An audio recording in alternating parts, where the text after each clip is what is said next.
But yeah, if there's anything that you want me to go back and take out later too, you can let me know. Okay. I'm super excited to have you on the podcast though. I'm so excited to be here. It's so exciting. I feel like we've been talking about doing it for a minute and I've just been lazy and not been doing my podcast. Did you ever go back and look at when the last episode was before you started back up? Oh my gosh, it was like February of last year. So like almost a whole year. It's almost been a whole year. I know. Gosh. I'm such a slacker. It's fine. Well, I think it's amazing that you're doing this. I'm so Thank excited. you. Thank you. I'm super excited to have you on. How's your day been? It's been really good. Yeah, Yeah, worked from home, hung out with Ada, and my sister came over. So Thursdays are my chill day. that's good. And got all dolled up and fancy for the podcast. I got all dolled up at 8:30 at night. I love it. I know it's literally like 8:45 p.m. when As we're soon as we recording finish, I'm this. gonna take it all off. Yeah. I just I just barely put mascara on because I told you I saw you, you looked all fancy and I had nothing on. I was like, maybe I should put something on.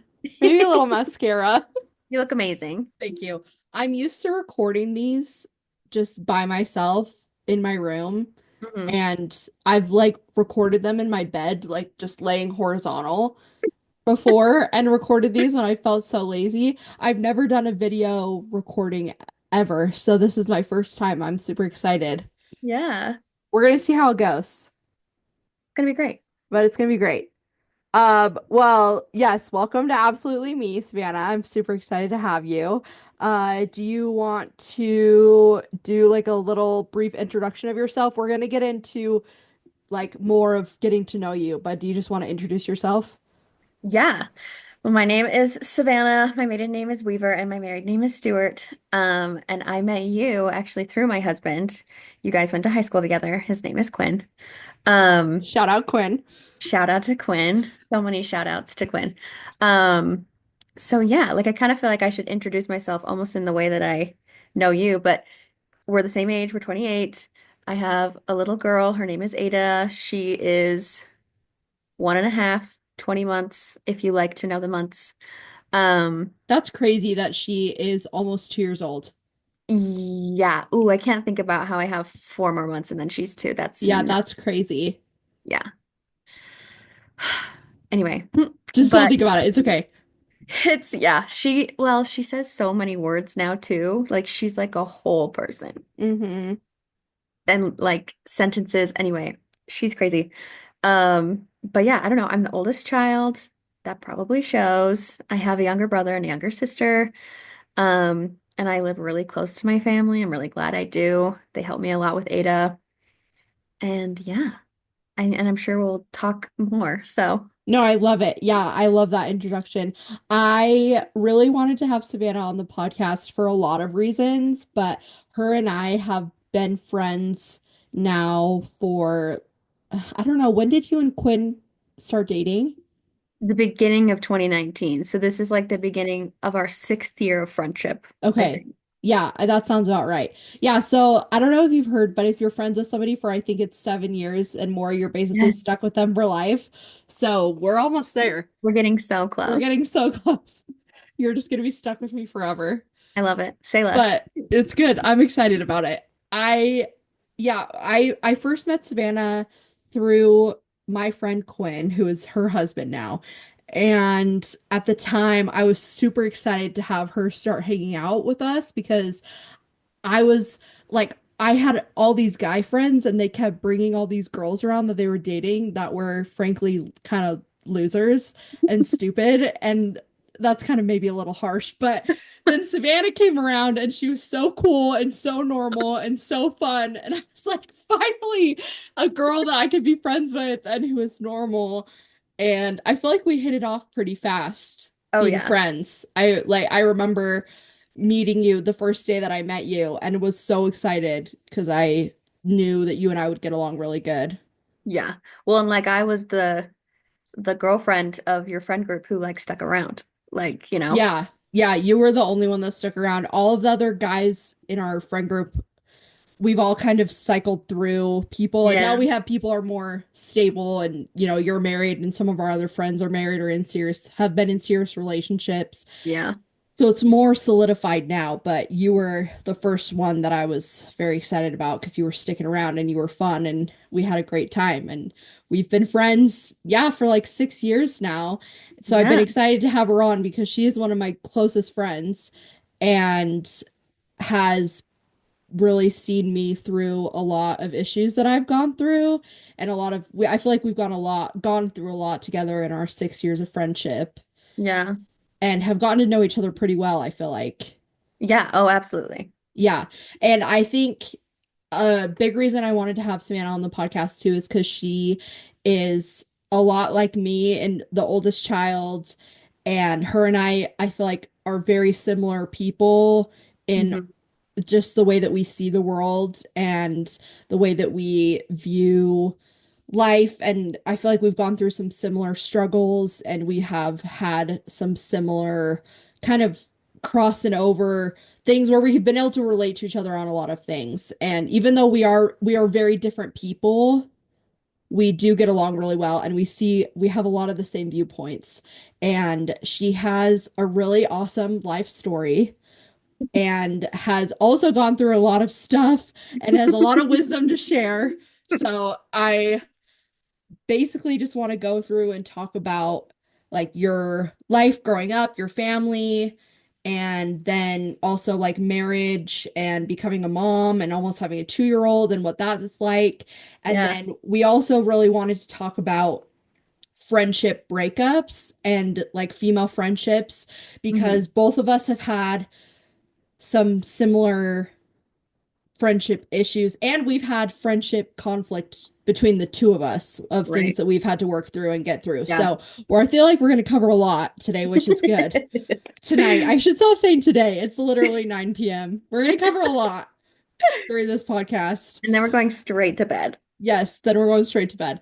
But I just first want to start like, do you want to talk about your family, your childhood, like what your family dynamic was like when you were growing up? Yeah. Yeah, absolutely. So my parents had me, their first child, when they were like 25, 26. Um, and then my brother, they had him like 2.5 years later, and then there was a big gap, and then my little sister was born. I'm 2 years older than my brother, 8 years older than my sister. And it our family dynamic was kind of interesting because I was like the oldest, and my brother was the middle child, but he was also the only boy. And so I don't really feel like we had a middle child, like the stereotype, quote unquote. Like we Mm-hmm. all had our thing. And I feel so connected to my sister specifically because I was like a little bit older when she was born. And I used to like love to babysit her and love to be the one who like took her out in the hall during church if she like got fussy. And so she almost, especially, I'm sure we'll talk about this more, but when I had Ada, I kind of realized that my sister, as cliched as it is, she really was kind of like my first baby. Like, I really love her, and I definitely feel like her big sister. Mm-hmm. She doesn't always love that, but it is what it is. So yeah, so growing up, I mean, I had a great childhood. My parents took such good care of us. They were so fun. My brother and I got along really well until like he hit puberty, and then we kind of butt heads until he was like 20, but Classic. we're great now, and we both became parents around the same time, and so we're like that really helped us reconnect actually and like humble each other enough to like know we needed each other and stuff. Um but yeah, I spent a lot of time with my cousins growing up. They're really, really important to me. And so I really want Ada to be close with her cousins on both sides. Um, and yeah, we did go through some financial struggle around like the 2008 recession. My dad was one of many who lost his job and things got uprooted and our house got repossessed. And it was pretty traumatic. But my parents handled it amazing, and they never really let us know. that things were as dire as they were now that I am older and I know. Um, but yeah, so that was really hard. That happened like we lost our house and it was this we had remodeled our house. And so it was like exactly what we wanted. I had my own bathroom, I had a walk-in closet, and then that all got taken away when I was like 14 and I moved into an apartment, a two-bedroom apartment. So like my parents had a room and then me and my two siblings had a room. And it was funny because we like think back about that, me and my siblings, and I was like, I went from having all this space to like sharing a room with my younger siblings and my little sister. All she remembers is that like she had a pool and didn't have to do Hmm. yard work because we were living in this apartment complex. Um, so yeah, but then we had some really good help from like family friends who let us rent their house for inexpensive, and my parents were able to like save up some money and they bought the house that they live in now. And so, yeah, even though that was really, it was hard, I feel like it really shaped me in a good way. I feel like it gave me a lot of qualities that I'm really proud of, like to work hard and to just be like conscious of things as you make choices. Um, so yeah, that's kind of, I'm trying to think. That's my childhood. It was really great. We went to Disneyland. I love Disneyland. Like, no matter how hard things get, my parents, they like took us on vacation and we went to Lagoon, the amusement park close by growing up. And so, yeah, it was really, really lovely. And being the oldest sister, I definitely, like, I took care of my younger siblings and I cleaned the house a lot to try and like help out my mom when she had to work. Um, but yeah, I think that's kind of a little overview. No, I love that. I feel like the older I get, the more I realize that having like a stable home life, even if you had struggles, like having a healthy, stable family dynamic is really rare, Yeah. and that a lot of people really don't get to have that. And Mhm. I feel blessed that I also had like a really good childhood, and like there was a lot of struggles I think every family goes through, but that it was really nice it's really nice to look back now and be like, yeah, wow, we had a really good childhood and it really set me up for success Oh, yeah. a lot. How do you feel like your parents' dynamic has changed at all throughout your life, with like between them and then also between you? Yeah, definitely. I think when I was growing up and things were really tight and stressful, um, my mom's mental health was not super great. Um, she, yeah, she was really depressed. It was really, really hard. She was trying to handle and process a lot, and she was doing that the best way she knew how. And because she wasn't given a lot of tools from her parents about how to handle mental health, because my mom was born in 1971. Mm-hmm. Um, and my dad was born in 72. So they really, they didn't, I don't know if other people feel this way, but they had not a lot of concept about mental health and being patient with each other and things like that. So yeah, she was having a really hard time and she has been an amazing example of working hard and taking initiative like to take care of yourself and mental health. Like she has been doing all of the right things to get better and she I think she's really open-minded into how like she can affect other people, which I feel like a lot of people don't always have that quality, like realizing that, hey, what you say, like it can affect people in a way you didn't intend, and you kind of need to be aware of that. So there was a lot of stress and tension when I was young, and as I got older, things really settled down and we were able to get like our feet under us and it's very clear that my parents are more relaxed. They like feel good and they always were really really happy and wonderful and played with us, but it's definitely I'm glad that they're in a better spot and I always like want them to be in that good spot now.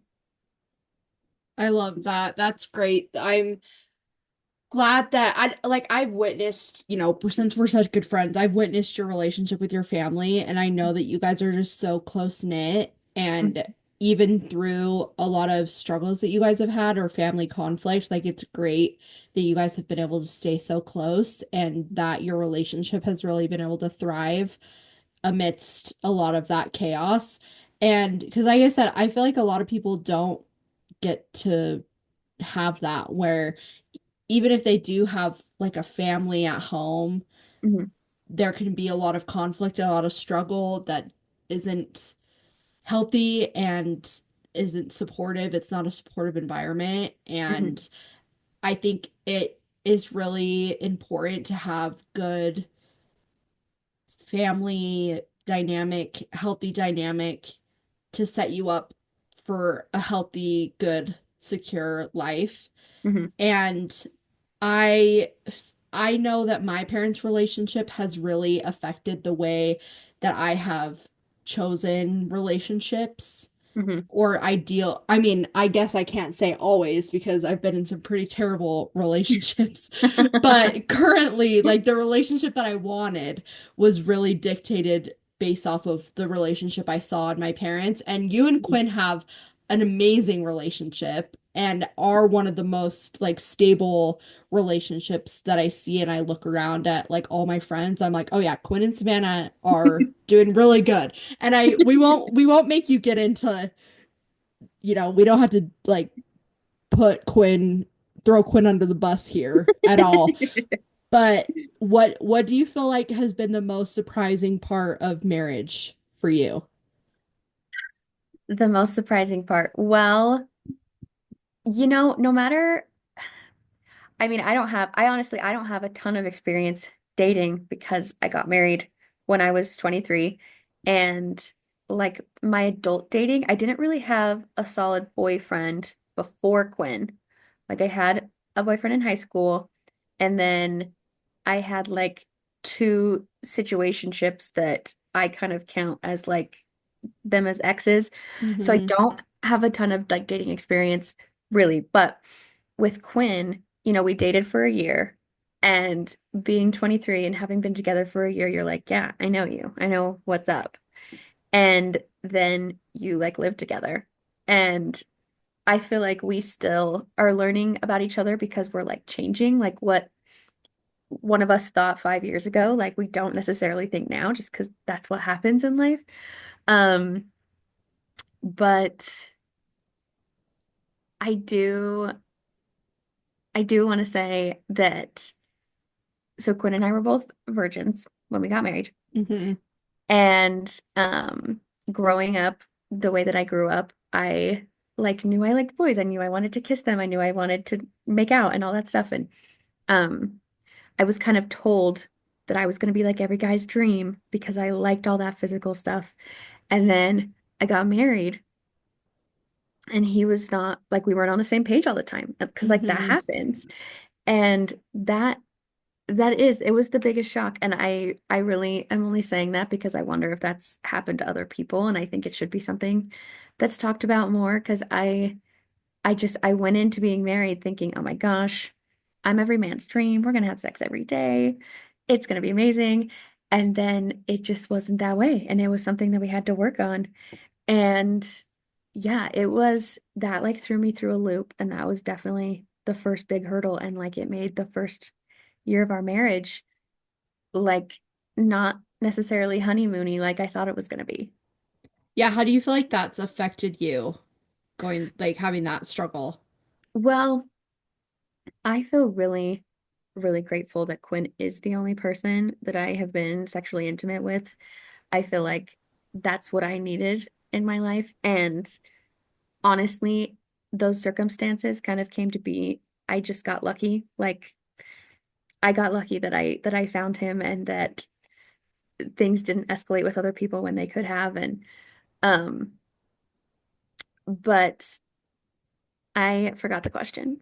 No, that's okay. I just say, how do you feel like that's affected you in your relationship? Oh, I was gonna say, thank you. So sorry. No, you're good. Um, because we've only been together, we've figured out everything together. And because of that, I feel like that's really, really strengthened us as a couple because like it wasn't neither of us had the opinion of like oh, this is hard. I didn't think it was going to be hard, so I guess we should get out. We both were like, okay, this is hard, but we can do hard things. Like, how are we gonna fix this? How are we gonna make sure we're both happy and fulfilled?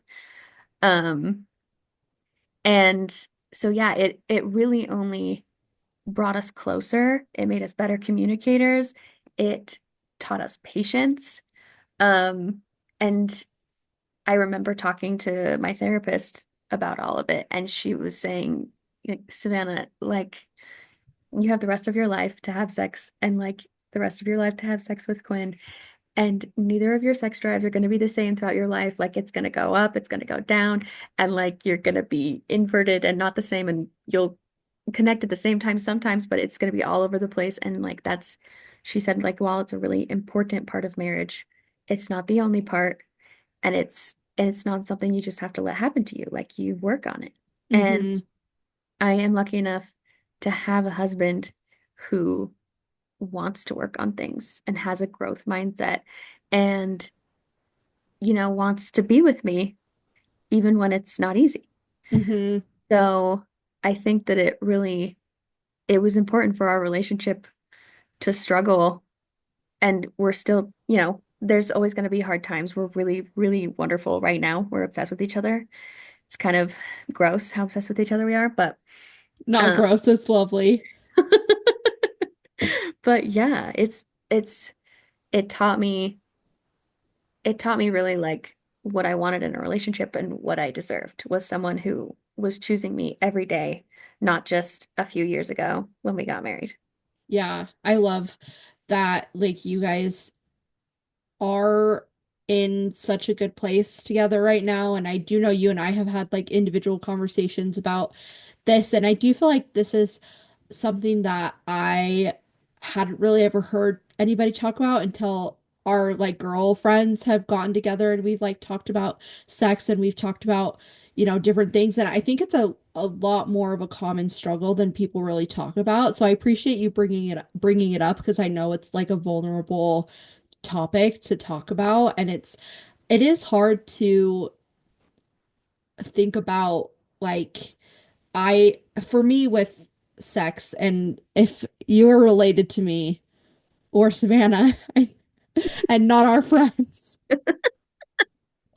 I think maybe skip through this part, but Savannah and I have had different experiences with like sexual partners and her and I have had different like approaches to sex and to like our sex lives, but we have had some similar experiences that we've talked about together and we're so open with each other, like us and our girlfriends, we're all so close. Every time we get together, we talk about sex and we talk about things and which blows all of the boys' minds in our lives that we are so open with each other and I we know. talk about it.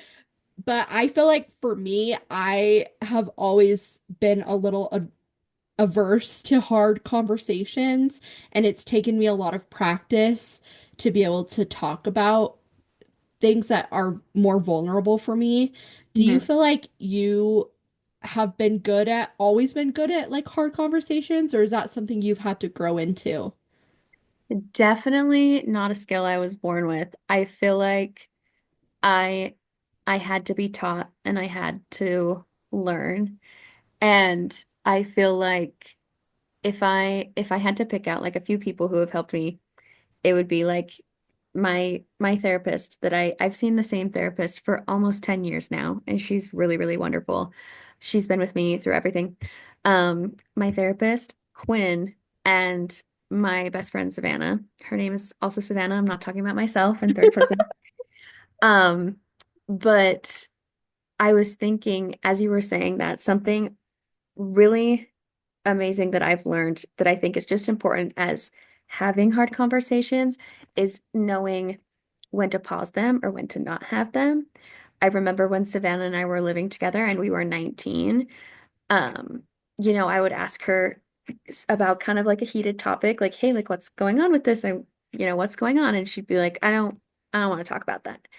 And before because I was nosy and self-centered, I would like dig and be like, no, come on, tell me what's going on, what's going on. And she really taught me to be able to be like, okay, like you don't want to talk about it. Like that's absolutely, we won't talk about it. And whenever you want to again, I'll be here, but yeah, I'm not going to push it. And Quinn is really the type of person who he sometimes has a hard time putting his thoughts together in a way that he feels good about saying them out loud. So he needs a lot of time when we're having difficult conversations. And like, sometimes we have to put a pin in it and say how long the conversation is paused. And he will go think about it, write things down, whatever, and I'll do the same. And so, yeah, as much as I think I've always been confrontational, but I haven't always known how to handle confrontation in a constructive way. And I do feel pretty confident about that now that I know how to have hard conversations and yeah, when to not have them, when to like be done and not bring it up again. Yeah, I think a lot of people talk about love languages, but I think it's also really important in a relationship to know like what your conflict language is. And because I'm the same way as Quinn, I'm very much an internal processor. Hmm. And same like with me and my boyfriend Mitch, when we're having difficult conversations, he really is a verbal processor and he likes to dig into it and like talk into the problem. And I'm like, wait, I just need like 5 minutes to just Hmm. gather my thoughts and like think about things. And it's been kind of a tricky dynamic for us to learn. And now I feel like we're in a good spot where we can, where, and like with you and Quinn, where we can be like, okay, if we're having a difficult conversation, he knows that I'm not just like blowing him off Yeah, if I'm not talking to him, but that I right. just maybe need a second. And Quinn knows about you, like you are a verbal processor, you like to talk through things and you like to Hmm. get to the bottom of things through talking. Yeah. And so I think that's important. And I feel like that's opposites attract in that way too. Like couples are like my parents are like that, where my mom is a verbal processor and my dad is an internal processor. And that's something that they've had to figure out that dynamic too. And I feel like that is a common dynamic where a verbal processor and a internal processor will get together and then it's a struggle to kind of figure out how to have those difficult conversations. And Hmm. I've really had to work on with conflict because I feel like I have never really been confrontational and I've always been kind of a people pleaser. And I'm just now starting to learn how to bring conflict up in a healthy way, like you said, Yeah. and it's been a really difficult thing for me to figure out why conflict is so scary to me. And I mean, a lot of it I think stems from to trauma with my with Justin, my ex. And Hmm. because anytime I would bring any hard conversation up, or anytime I would bring up any like emotional vulnerability, it was always just immediately invalidated and shut down, and I would get yelled at for feeling, a Right. certain way. And I was already really bad at conflict before that relationship. And then, so now I've been proud of myself because I've been able to have some difficult conversations since that time. And I've gotten a lot better at not feeling so much anxiety around difficult conversations. And it's great that you and Quinn have such a secure relationship. So, like you said, you can bring up these hard topics and talk about it and know that, okay, Quinn's not just going to walk out the door and leave. Yeah. Like, he's going to stay and you guys are going to be able to talk things out. And I Hmm. think that's really important. And I think like feeling secure and knowing that you can have difficult conversations without it blowing up into something crazy, or that it's just not going to be totally dismissed either, or that the person you're with isn't just going to walk away is Hmm. really important. Yeah. And what you were saying about, like opposites attract, I was thinking about if, two internal processors were together, like the conversations maybe wouldn't happen when they needed to. And Yeah. if two verbal processors were together, they might just like end up talking at each other and not with each other. And so I do think this is kind of the situation where opposites attract is like a really good thing because Yeah. like I can kind of nudge Quinn along and he can tell me to like take a beat. And it's this really good like push and pull, give and take kind of thing that I think it really works for us at least. Yeah, no, that's great. I do think it's a good dynamic. And my therapist has said the same thing because I've talked to her about it too, and I'm like, oh man, like what do we do? And she's like, no, this is good. This is fine. You don't have to be an internal, you don't have to be a verbal processor. He doesn't have to be an internal. You can work it out. Like I Yeah. do think it is a good give and take. Hmm. And also I imagine another like thing to navigate for you guys has been becoming parents. Have Mm-hmm. you guys had to have some difficult conversations like since you've become parents or around parenting? Yeah, well, you have to, it's it's not as easy to just have quality time together anymore because like when you're first married and it's just you, like any time at home can be quality time and like just you and your partner time. And then you have baby and that baby like depends on you for every need. And so you have to really consciously choose to value your romantic relationship with your partner.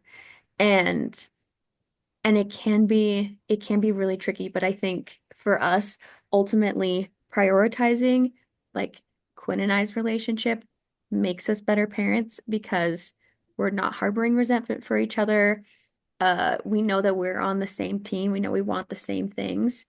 And but yeah, you definitely have to choose each other.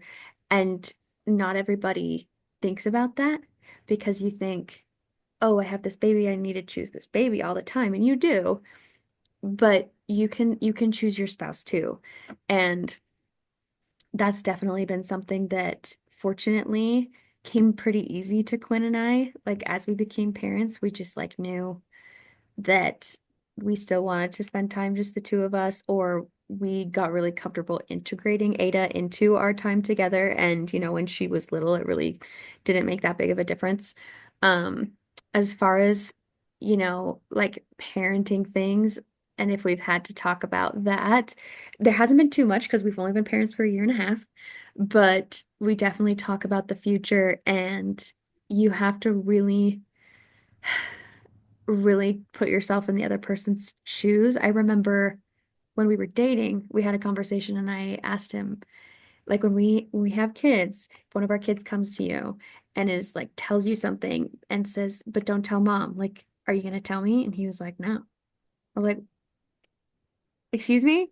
Yes, you are." Like, we should know everything. We should share everything. And like, it's my child too. And, all this stuff. And he was like, well, obviously, if it was something really, really important that I felt like you needed to know, I would tell you and get you involved. But if it's something that I don't feel that way, I don't want to betray their trust. Like, I want that to be there. And as much as I love to be in the know and would prefer that I know everything, I think, he's right. Like there should be things that, the child can like they can have confidence in just one parent if that's what they need. And Hmm. I hope that our kids feel that way about both of us. I hope that that situation never happens. That's the goal. But, if it does, then yeah, I respect Quinn having that point of view. And we also really feel that way about our friends. If we have a conversation with our friends, like individually, like if you and I were talking and you were like, hey, please don't tell Quinn, I wouldn't. And he wouldn't expect me to. He wouldn't ask me to. Like that's fine. We don't need to know everything. Hmm. And we, unless someone explicitly says, don't tell so and so, we do really like to talk about everything, but we do have that boundary. No, that's great. Do you feel like, or what do you feel like has been the hardest or most surprising adjustment you've had to make since becoming a mom? Well, Quinn and I have both always been really social. And I was listening to your most recent podcast episode and how you were talking about our friend group and how we spend a lot of time together. And like we do, you guys are like my go-tos. You said we see each other like every 3 weeks. Like at least once a week, I get the itch to like get everyone together and I have to, Hmm. stuff happens. And so it ends up being 3 weeks. I would be happier if it was we saw each other every week. Same. I'd be happy if we saw each other every day. Yeah, I know. We need to live on a commune or something. Yes. Um, but I think something that really threw me, and we've probably talked about this before, is, everyone talks about how your life changes when you have the baby. And like it did, but also like when Ada was little, when she was a newborn, like newborns can really sleep anywhere. Like all that happened is that like she came with us places. Mm-hmm. And I remember it was like last New Year's that, we had brought her on our trip and we were like, yeah, we'll just put her to sleep downstairs. It'll be great. And, yeah, we'll go to dinner and it'll be great. And she was about 7 months old at that time. And that's when I had the realization that, it's probably time to like get babysitters when we want to have adult time. And so for me, the biggest shift came like when she was 7 months, because really up until that point, my life didn't change other than that she was there with us. Mm-hmm. Like we just brought her and everybody held her and loved her. And I just like breastfed and nobody was weird about it. And, so it really was like at 7 months and that threw me. I was expecting the big change when she was born. And then for it to hit 7 months later, I was like, I thought I'd already passed, the threshold of change. I thought like I knew what it was going to be like. So that was kind of the biggest shift, like as far as becoming a parent. Yeah, and I feel like our friends, we have two babies now in our friend group, Hmm. and I we have a unique friend group in that all of us are in different stages of life. Like you Hmm. and Quinn are married, you have a house, you have a baby. And we Hmm. have other friends who just bought a house. We have friends who are single. We have Hmm. friends who have been in relationships for a while. We have, Hmm. kind of have a broad spectrum of friends. But I feel like Hmm. we're really lucky because all of us are very supportive of each other in whatever stage of friend, in whatever stage that friend is in. Yeah. And I know from my perspective, seeing you guys become parents was really special just because you guys are some of my very best friends. And it also has been, I don't want to say that you guys are kind of like the sacrificial friends to just like do everything first, but you kind of have been. You guys got married first, you guys bought a house first, you guys had a kid first.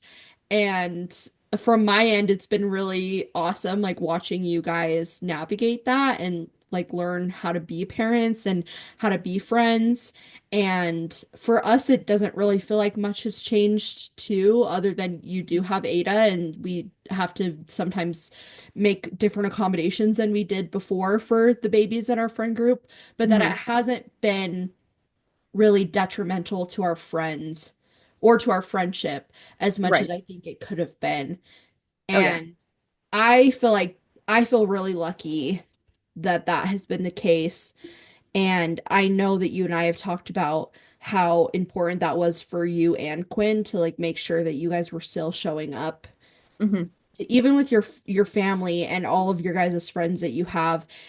And I don't know, from my perspective, I feel like you guys really haven't changed that much other than like, yeah, you're just parents and Yeah. like you now have Ada and Ada is just part of the package and that's just how it is. And we just have to, say less swear words when she's around. Yeah, yeah, we just can't swear when Ada's out and about, and that's totally fine. And we've gotten used to it now, and some of Well, us. and I think I feel really, really special too. And like thank you for saying that, you feel like we've done a good job at staying friends because that was really important to both of us.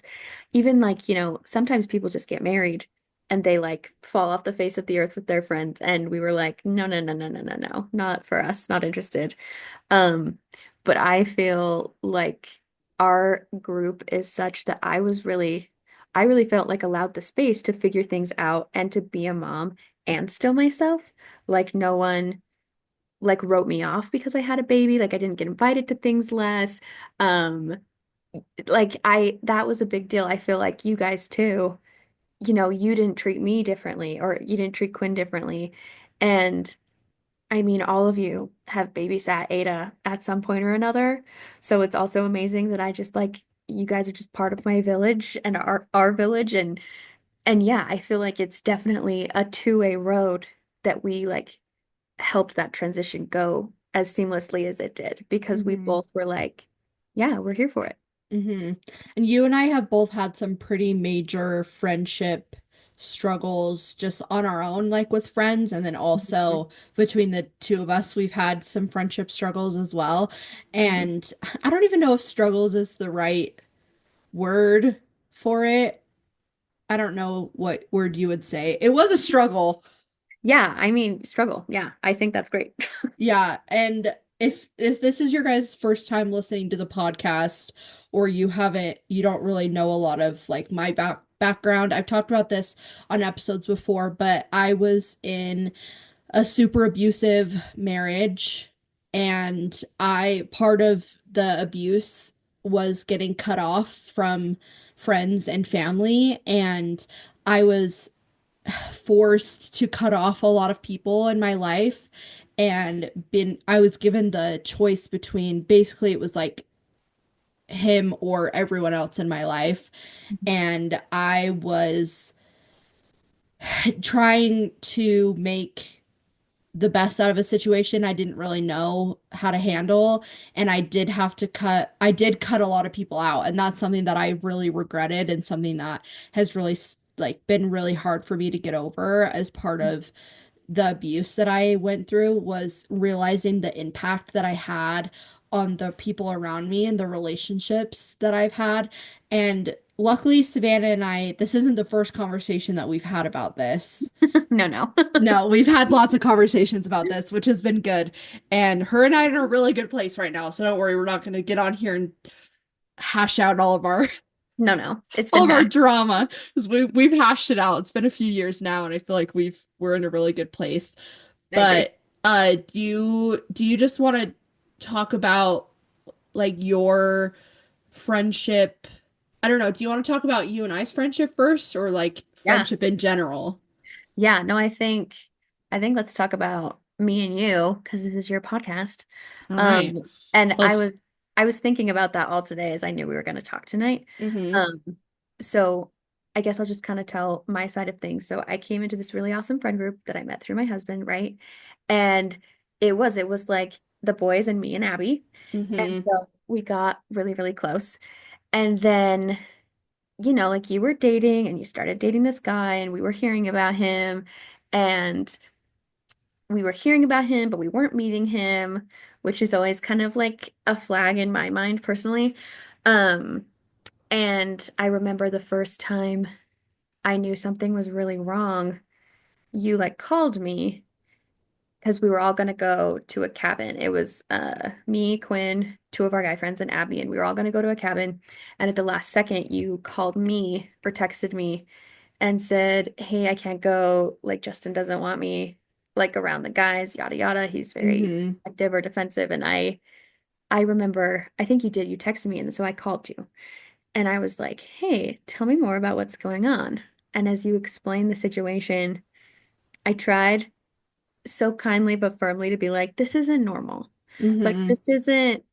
this really isn't how like good relationships should go. Not that I knew everything at the time and or do I know everything now, but I just remember being like, I just don't this isn't how things happen. And I very specifically remember you saying like, this is my first serious relationship, like I'm just figuring it out. And which makes total sense, which is also what I felt very compelled to be like, this isn't how relationships go. Like this isn't how Mm-hmm. it should be. Mm-hmm. Um, and you decided to figure it out on your own, and you did, and here we are, and it's great. But yeah, it was really, really hard and something that I like really made me feel bad is that I got cut off just for my relationship to the guys and like because I was married to one of them. Um, and that, as I thought about that today, that's happened a couple of times where like because I'm married, I kind of get like lumped in with Quinn and people assume that we feel the same way about things or like if they don't want to be around one of us, they don't want to be around both of us. And well, I get that because we are in a very committed relationship, right? Like we are partners through and through. I still very much feel like an individual before I feel Mm-hmm. like Quinn's wife. Mm-hmm. And so it did really hurt that like our friendship kind of like took a back burner just because of like my relationship to the guys. Like that was a bummer. And luckily, like things are great now. So it's totally fine. But I remember being really hurt that like my only offense was that I was like part of the guy group. Hmm. So And I totally forgot that we even had that conversation. I'm not gonna lie. I yeah, forgot that that had happened. And I don't even remember where in the timeline of events that that occurred. If that was before or after we had gotten engaged. it was before. It was before. Okay, that's what I thought. Yeah, and I do remember at that time feeling and throughout my entire relationship with Justin, Hmm. like that was the fact that I had to cut you guys off and other friends off was like one of the biggest pain points for me during that entire situation. And I remember feeling such conflict because you guys are like my family Hmm. and you guys are all going to be part of my life forever and ever at this point. I think we're all Hmm. stuck with each other at this point. And like we had all been really good friends for a number of years and had really like been integrated into each other's lives at that point. And Yeah. like I don't want to make any excuses, and I feel like I fully have owned up to the decisions that I have made while Hmm. also like giving myself some grace Hmm. for, yeah, like I didn't know what a serious relationship was supposed to look like in terms of like friends. And Right. I didn't realize at that point, I didn't realize like what was happening or that I was being Hmm. abused at that point. And it didn't Yeah. really set in until later in our relationship. And also like I knew in my gut that things were bad, and I just like continuously ignored that. Mhm. And because I remember when I got engaged and then I came over to your and Quinn's apartment and all of our friends were there. Yeah. And my sister, shout out Sam, posted on Instagram that I was engaged before I told anybody else Yeah. about it. So you guys all found out through Sam's Instagram, which Hmm. first of all was not how I wanted you guys or any of my friends to find out, was through my sister's Instagram. And second of all, I knew that it was you guys were not happy about it, and I had known that from the kind of the beginning. And I remember like one of the first red flags that I realized about him, like with in terms of our friendship, was like really at the beginning of mine and his relationship before we even had met each other. I had like told him about all of you guys, and he was like kind of weirded out that I was friends with guys. Even from the beginning, like he was like questioning it. Yeah. And like I do remember fighting a lot with him about you guys and Mhm. about you, and I do remember arguing with him and being, I guess arguing's not the right word because I wasn't really arguing. He was more yelling at me and I was like, "Wait, but like can we just like do it this way?" Yeah. And remembering like trying to fight for you and really not wanting to give your friendship up either. And I didn't want to Mhm. give any of my friendships up, but I was like, can I just, and because his big stupid thing was like, oh, you can't just be friends with guys. Like they Mhm. obviously just want to sleep with you and be with you, and like they don't want to just be your friend. Like that's impossible. Mhm. And I was like, well, can I just still be friends with Savannah? Like she's not a guy. Like can we Yeah. just talk? And he was like, no, it's all of them. Like you have to cut all of them out. And I remember thinking too that it was really unfair. Yeah. And I also remember you and Quinn went over to my parents' house and like talked to my parents about our relationship and kind of like expressed some concern Hmm. to my parents. And all my parents have really told me about that conversation is that you guys were just confused and trying to figure out like what was going on with me. Yeah. And I don't know if you remember that conversation at all either, but that was like l- throughout my relationship with Justin, I really held on to the knowledge that you guys really did love me and you Mhm. really did want the best for me. And I knew in the back of my head, like, oh, if I ever needed something, like if things ever got really bad, like I could call them Mhm. and they would like come and get me from wherever I am. And I had a few I've never shared this with people, but I had like a little sticky note that I had hidden with people's phone numbers on them in Mm. case I ever needed it because he made me like go through and block everybody and delete your numbers and like delete Yeah. all of our text threads and he would like make me screen share my phone while Yeah. so he could see that I was actually doing it. And Yeah. before that happened, I like wrote down all of your guys' numbers Uh-huh. and saved them like on this little sticky note and hid them like in a book or something. I don't even remember where I put them because at the time he was deployed and on the other side of the country. But in Yeah. my head, I knew, oh, when he comes back and we're living together, like if something ever goes down, Yeah. I need to be able to call people. And and it was at the point that I knew that things were bad, but I just hadn't been able to figure out what to do about it or get out of it. Hmm. And it made me feel, I don't know, like thinking back on that, it feels pretty selfish of me to be like I don't know. I guess not selfish, but I am really grateful and I've told you this before. I'm really grateful for you and for Quinn and I'm really grateful for all of our friends who really I just knew were going to be there for me no Hmm. matter what and because I knew you guys loved me and I when I got out of the relationship, it took a while for us to reconnect, Yeah.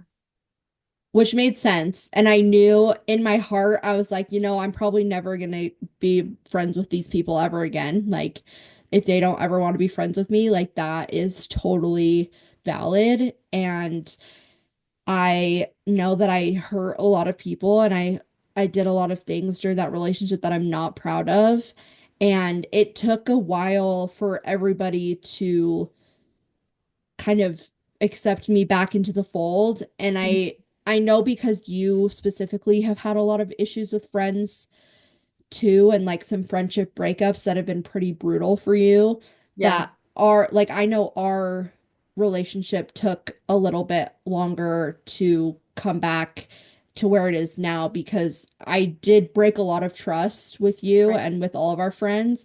So, and I'm so really sorry about that. Like I'm really sorry that I put you through that and like I'm just really grateful that you are willing to be friends with me still and that I feel like we've really put a lot of effort into our friendship Hmm. and we've had a lot of hard conversations. Like I said, this Yeah. is not the first time that we've had a hard conversation and it's taken a lot for us to get back to this place.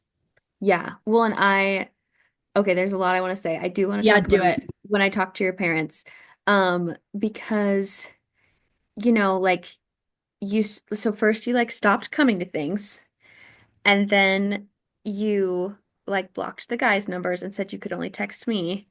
And then all of a sudden, like I was blocked and you got engaged and we didn't know anything about your life. And something just felt very off because I know we've said this a million times, but like we were really close.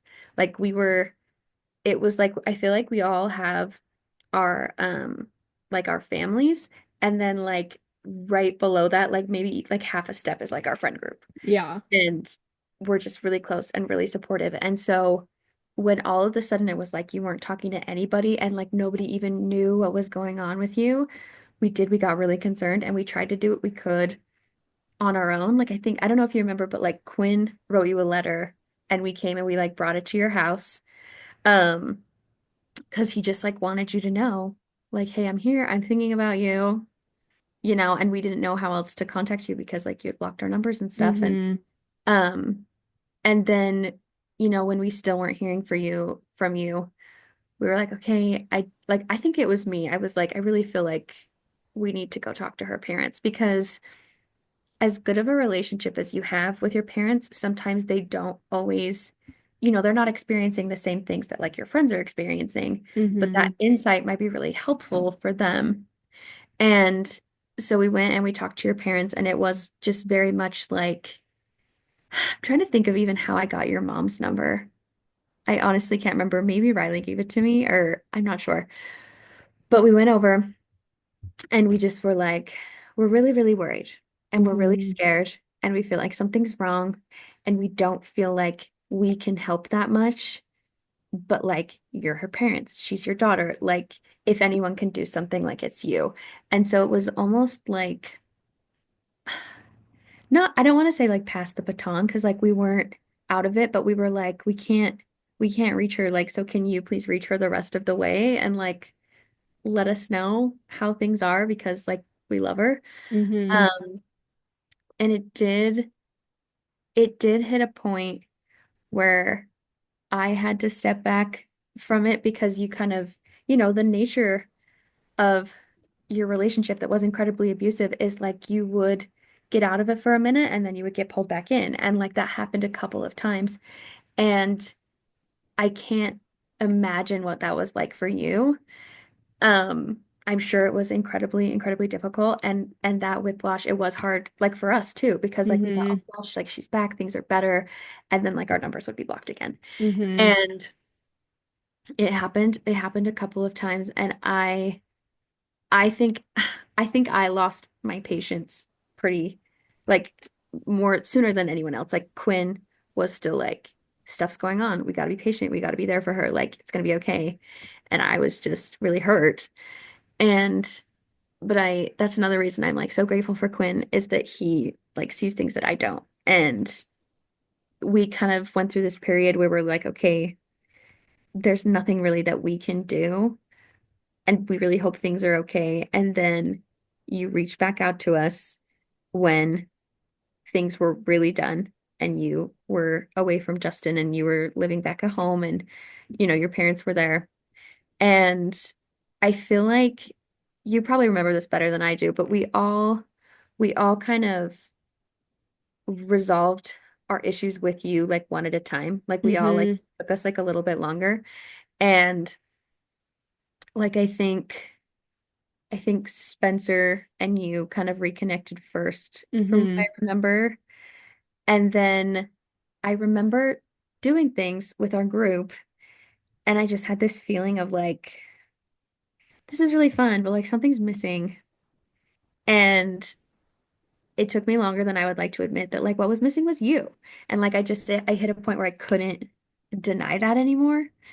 And I will be so honest when even like when I reached out to you and we had our initial conversation and like you were so amazing.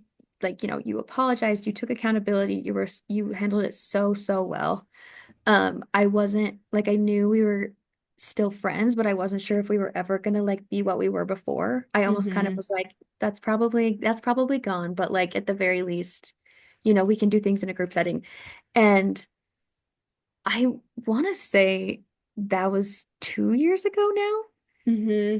And like, yeah, I don't at all feel that way. I feel like we're right back to where we were before and like that we're only going to get closer. And I think it's really amazing and I'm really grateful. And yeah, truly, I want you to know that there was something missing in my life and in our group, and like it was you. Oh, you're gonna make me cry. We can't. I I really appreciate you, and I do remember trying to reconcile with people, and I was like, at the very least, I feel like I owe my friends an explanation and an apology. And I was like, if that is all I can give, like, and that's all they're willing to accept, then I'm gonna have to accept that and kind of accept the consequences of my actions. Mhm. And I did have other people in my life that I tried to reach out to that I had also cut off in the course of the relationship and they were not receptive at all to rekindling friendships Hmm.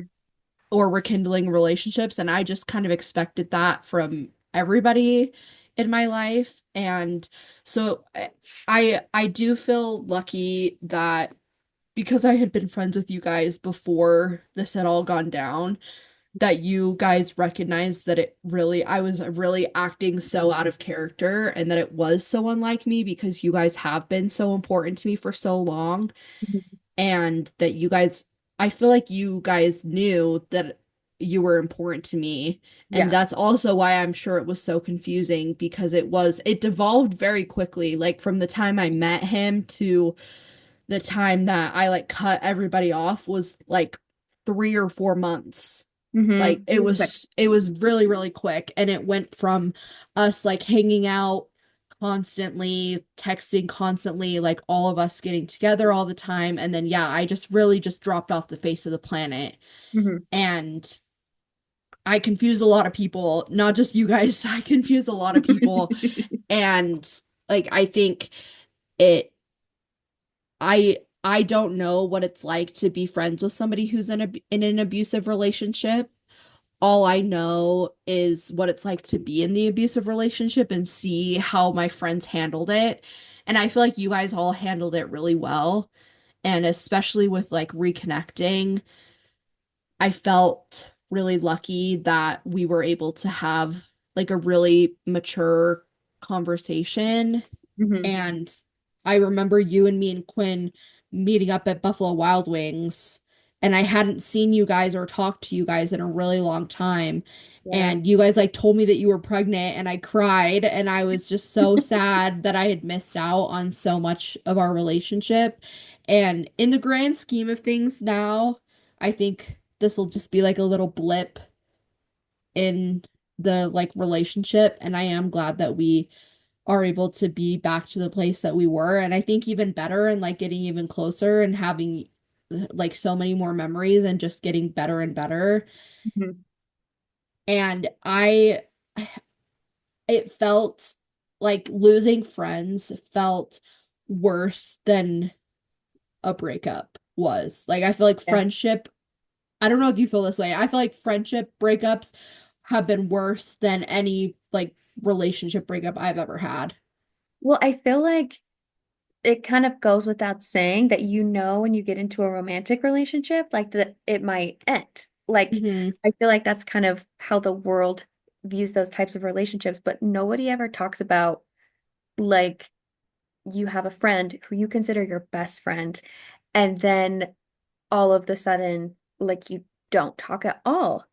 And it's, yeah, I definitely losing really close girlfriends um has definitely it's been way more painful than like losing some situationship, like it's yeah. And I was excited too when you like wanted to talk about that because I feel really really strongly about friendship and like female friendship, and like losing people is just no joke, and you never think that someone you're best friends with isn't going to be your best friend one day. Like that's never part of your thought process, and so when it happens it's really really jarring. Hmm. Yeah, how do you feel like you've been able to navigate mourning friendships? Well, like so I would say that I have had like three major, we'll call it a friend breakup or like falling apart or something, and I would say that one of them was pretty mutual. Like I think that I made some mistakes and I think that I could have been forgiven, but she decided not to. And then I decided not to forgive her for not forgiving me, kind of a thing. Hmm. And so it was like it was pretty mutual and it hurt really bad and it made me really sad, but like that, like I saw my part in that.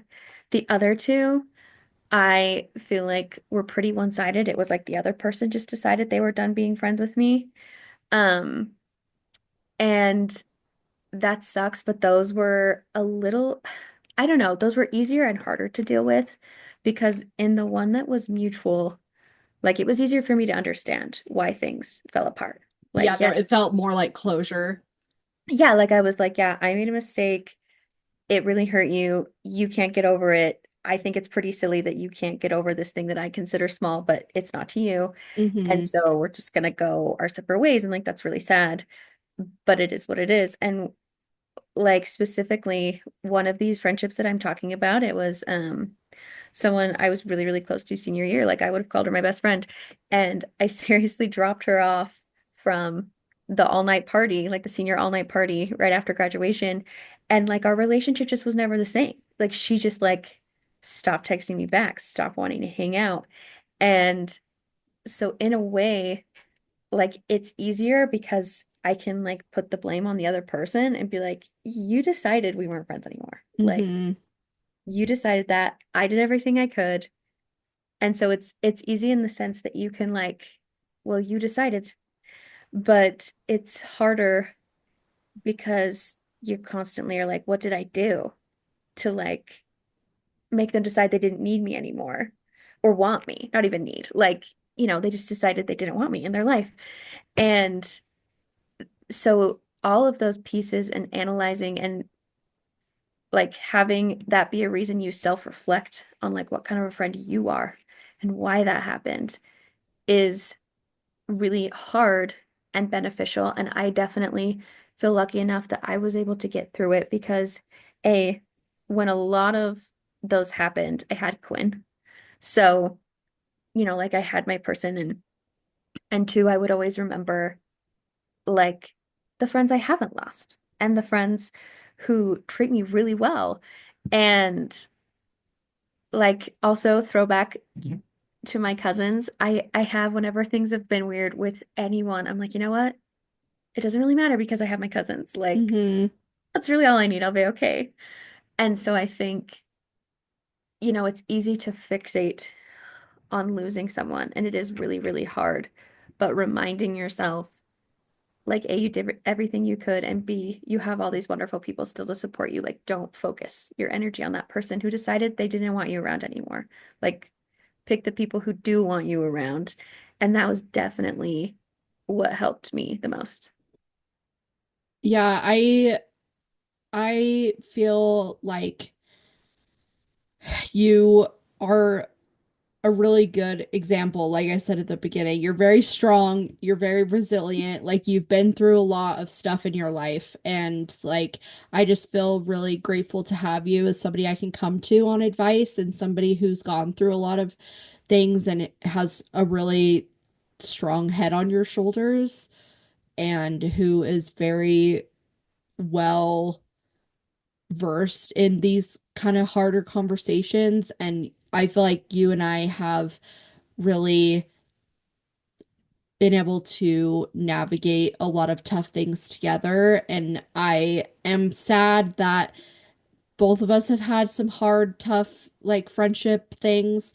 And like I've had some friendship breakups that were brutal, some like best friends that I had for a really long time that I blew things up because of my like relationship with Justin and tried to reconnect. And like I said, they just had no interest in reconnecting with me. And it like really broke my heart. And even still to this day, it's like something that is really hard for me Yeah. and something that I think about a lot and something that I wish I could change. And I think the thing that's helped me the most too is like you said, just leaning into the friends that I do have and like really I feel like when I came out of my abusive relationship, I was very resolved in like, okay, this is never going to happen to me ever again.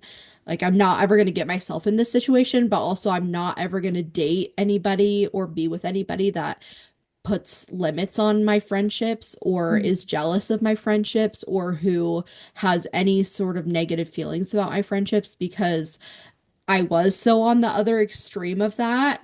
And now being in a relationship that is healthy and allows me to engage with my friendships however I want. And I'll just ditch him and come to a girls' night like whenever I want to. And he is totally happy with that and doesn't like hold any resentment about that and is really encouraging me to like branch out and be friends and has Mhm. embraced my friends and has no jealousy or like issue with that has been really healing for me and really freeing. And just Hmm. having our friends who I know and I hope you guys all now know that I'm really not ever going anywhere ever. That if that couldn't pull me away, like nothing is ever going to pull me away. And I agree with you what you said about all our friends. And I've talked about my friend group on this podcast a few times. I've mentioned shout out to you guys, you know who you are if you're listening. I feel like I need to do a podcast with everybody, with all Yeah. like what, 10 of us? And then, yeah, we can have a panel. Yes, we could do a panel with all 10 of us. That would be hilarious.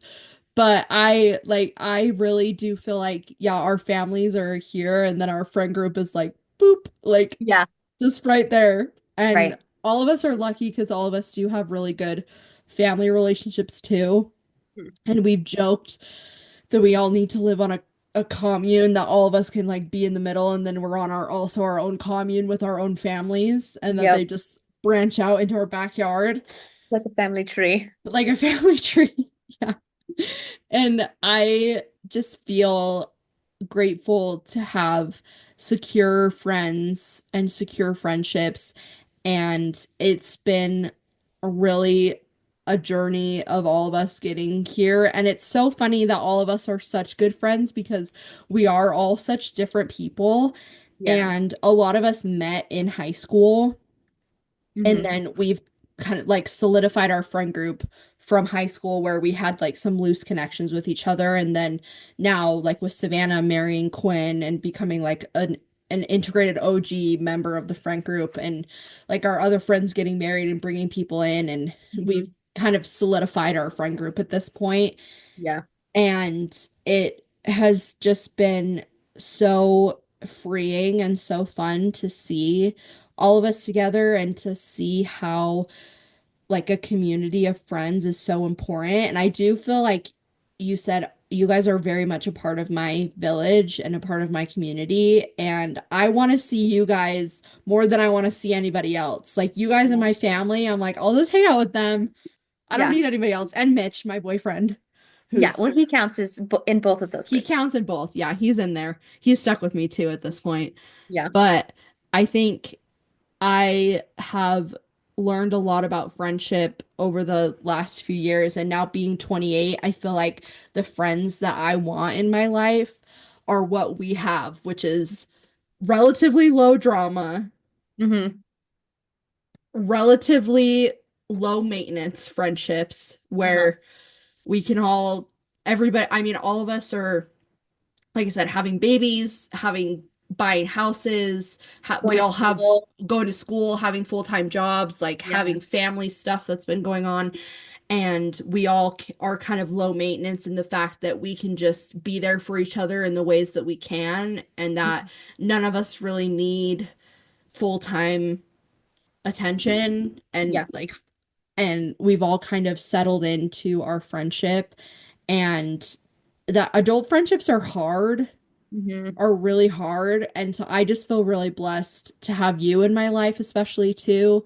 And like, I'm really grateful that we've been able to get back together and be so close, and that we've been able to have hard conversations and be able to work through the things that we've had to go through. And I'm grateful to have you like in my corner. And I know I can always call you and you're always going to be there for me. And I'm glad that you're, like I said, you're paving the way for when I'm going to have kids and when I'm buying a house, and that hopefully someday Ada will be old enough to watch my kids when I have them Right. eventually. And like, I just am glad that we're going to be in each other's lives forever.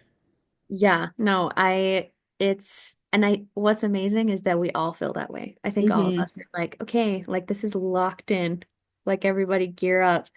And I, I really do want to thank you. You've said like some really, really kind things that mean a lot to me. And I love talking to you. And I think like, I'm so honored that you asked me to do this. And Of course. I just love it. I had something else to say, but it's losing my mind. Yeah, we're, s- we have such a special thing. Oh, and this is what I wanted to say is that like adult friendships, I think, like, they mean more too because they're not relationships of convenience. Like you and I live like 40 minutes apart, right? Yeah. when we see each other, it's because we want to. It's because Mm-hmm. we both took the time.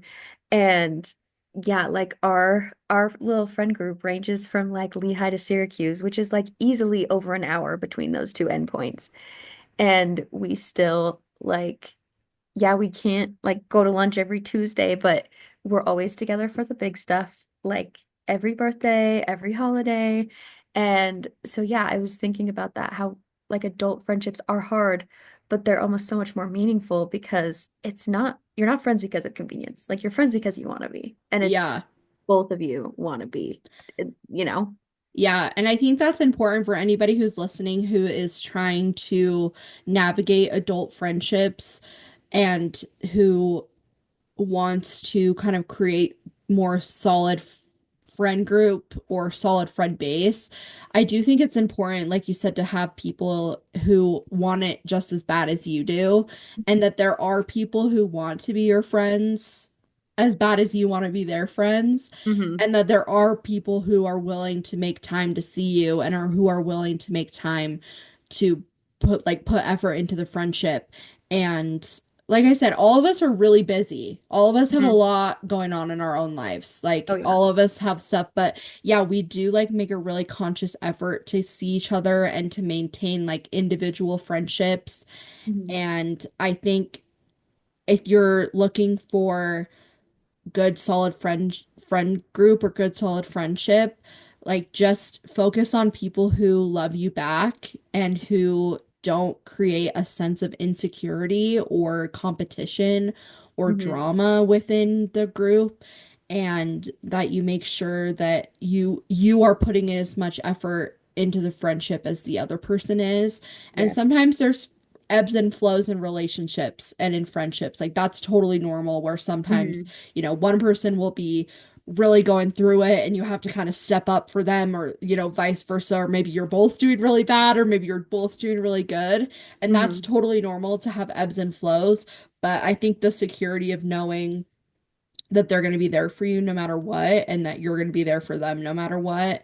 Hmm. And I just feel lucky because I don't really know what advice to tell people on how to make friends as an adult, because I haven't really made a lot of new friends as an adult. Like I feel like I've carried a lot of friendships on through like from young adulthood, from college, and from high school to now.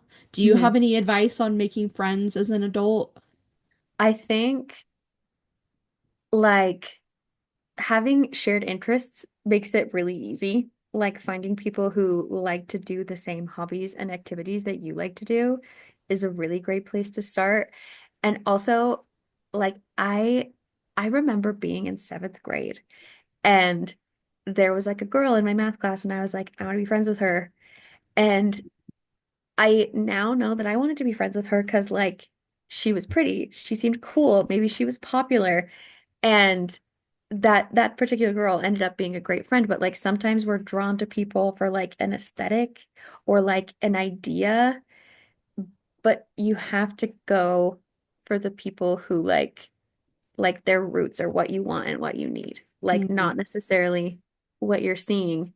It's like you have like their character and what they like to do is more important than like, oh, well, I look really good next to them. Like, Mhm. I don't know. And that's very superficial. Like I was 12, but I wouldn't anyway, you know what I'm saying. No, I think that's great advice. And I feel like friendships as an adult is very similar to dating, Hmm. where it can be very surface level and very like aesthetically driven, like you said.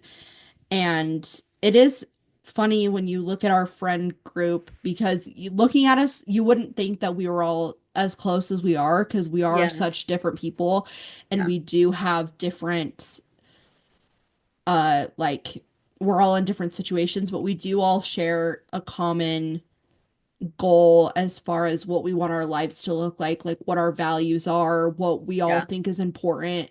And because we all do value friendship, we make time and we make effort for it, just like we value our family.